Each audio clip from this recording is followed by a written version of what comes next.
going.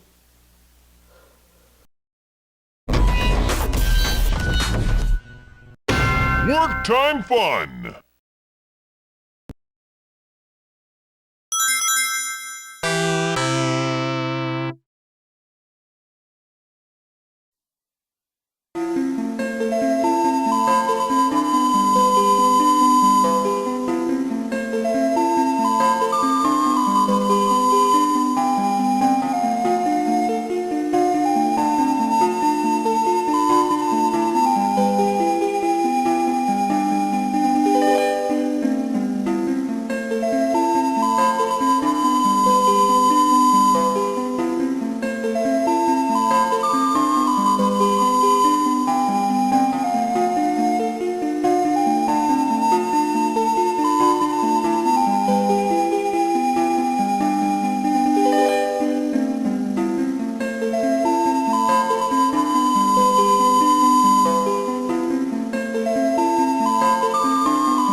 Guess it was probably a good thing not to review this game, huh? Yeah, I'm surprised by it too.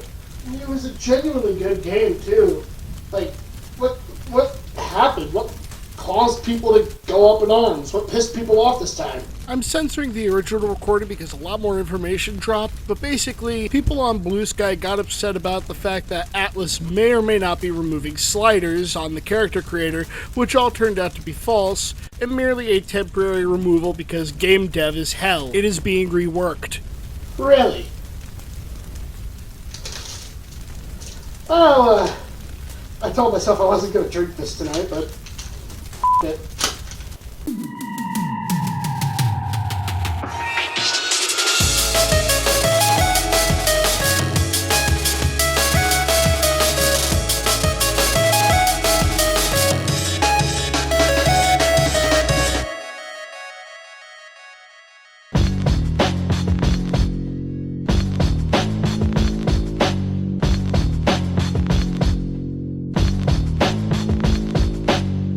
2006 was a very integral year for Sony and their newest handheld, the PlayStation Portable. So when it came to releasing some Japanese titles, they looked at the one that we're talking about in this episode, by Hell 2000, and essentially said,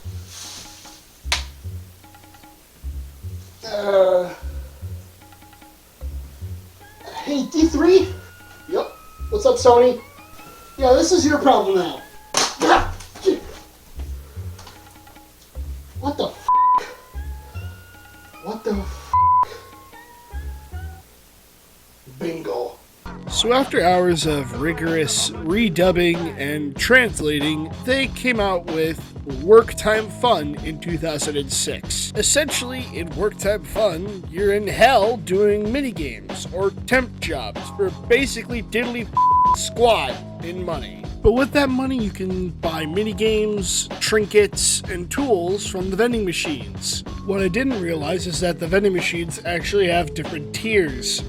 You've got bronze, silver, gold, and then celeb tiers, with celeb being the best and bronze being the basic stuff. Like I said before, you can collect a multitude of things, like trinkets from certain minigames, the minigames themselves to unlock, and tools like the ramen timer. It's ramen timer time, start! Are you ready? Oh, we're almost at 30 seconds. And my muscles are twitching. Flex, flex. Just a reminder, Sony made this. Eat your ramen. Trinkets and bullcrap aside, you've got multiple different minigames or temp jobs to go through. Some of these temp jobs include determining whether or not a ghost is in the picture, or running through a highway to collect mushrooms and get to the other side without getting run over. There's some minigames based on Japanese folklore like Cliff Race, which is a real thing. And there's even a minigame where you have to memorize the burps of these abominable creatures that are definitely not human and used to freak me the out as a kid.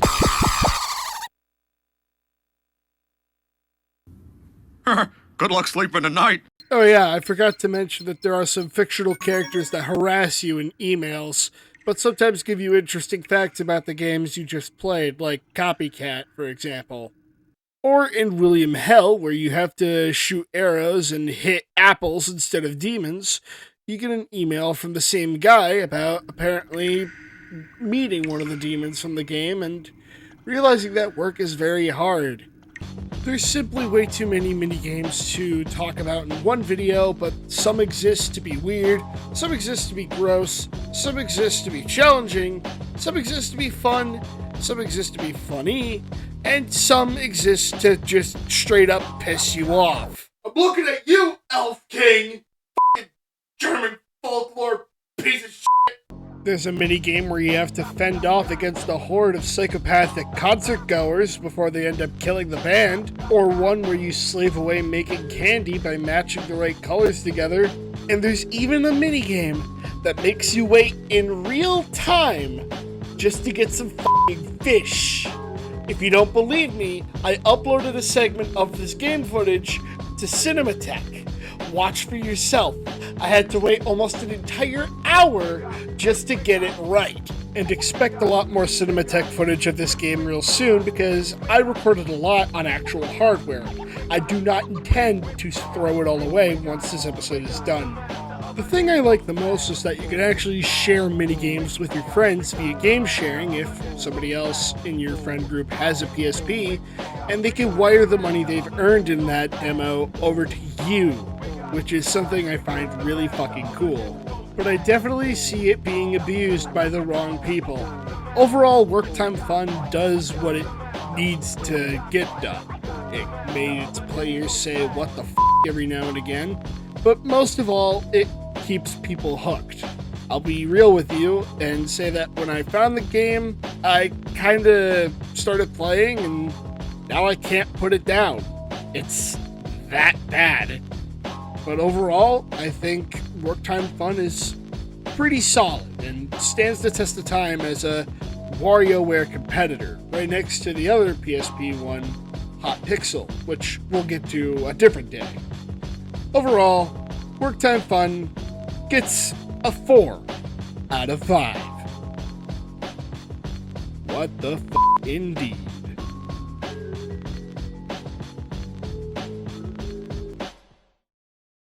Vinny, excuse me, but can I ask you why the f*** someone was sucking a massive in the intro? Oh yeah, I don't have a good answer to that!